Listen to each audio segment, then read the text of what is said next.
Good morning, everyone. Welcome to all of you, and Happy New Year as we begin 2023. Thank you for making Mass the beginning of your new year. Today we celebrate the feast of Mary, the Mother of God. Before I talk about that, I would just want to talk a little bit about the passing of Pope Benedict XVI. I'm sure all of you are aware of that by now. That's a momentous event.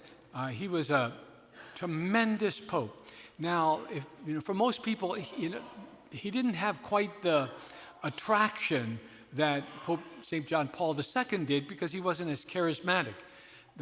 Pope John Paul II was a towering public figure of great intellect, but Cardinal Ratzinger, who then became Pope Benedict XVI, was equally, if not more so. He's considered to be the best theologian of the 20th century. A brilliant, brilliant intellect, but very gentle, very kind, very precise, very charitable. For a number of years, Pope John Paul II had tapped him to be in charge of the Congregation of the Doctrine of the Faith, which oversees the orthodoxy and and preserves the integrity of our teachings throughout the world.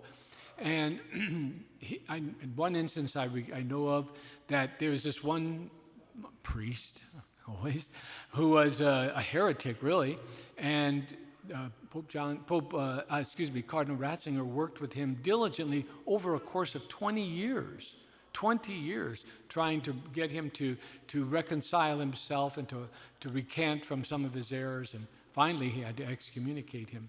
And so it hurt me greatly when people would call him all kinds of names. They were just simply that wasn't true. It was a total misconstruction of who he is and who he was. A great, great man.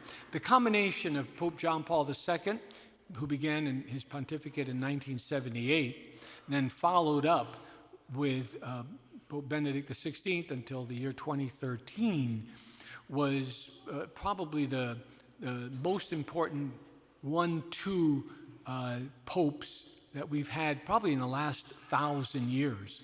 That's how significant he is and the impact that he's had. So we're just so grateful to having had lived through the times of these pontificates. He had as his motto, his papal motto, Cooperators Veritatis, which means cooperator with the truth, which is what he did.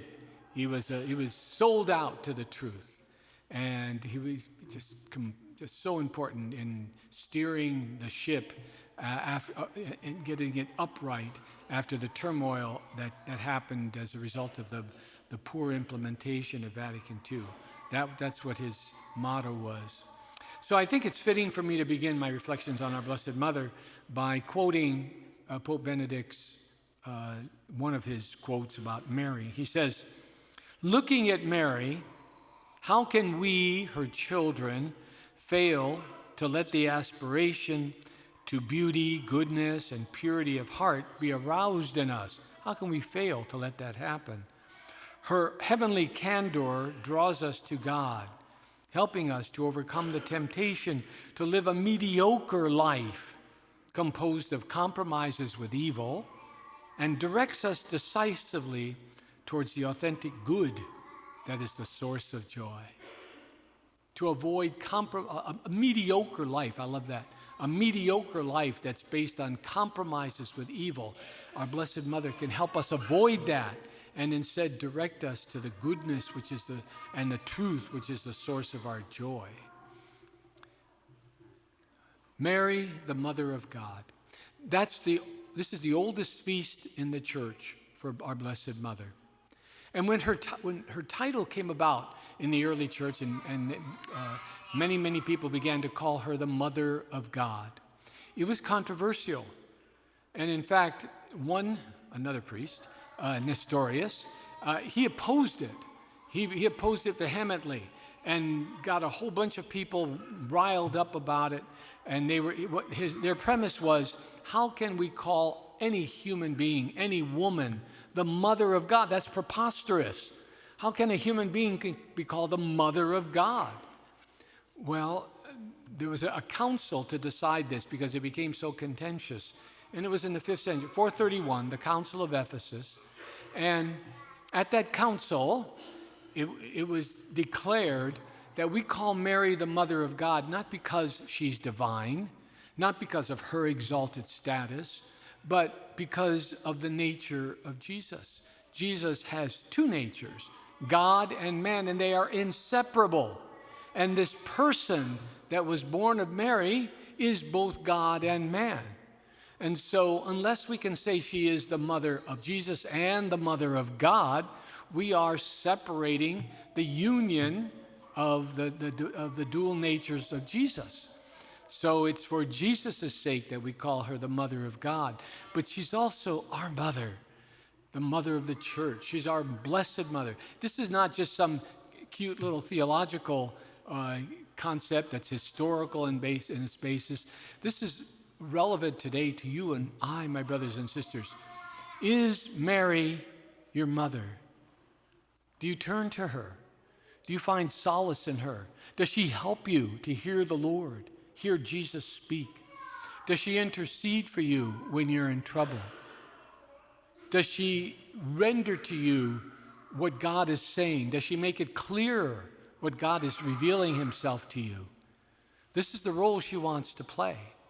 And if you allow her to do that, she will play this role and take center place in your life, but not for her sake. She won't draw attention to herself. She'll be constantly directing you and me to the Lord.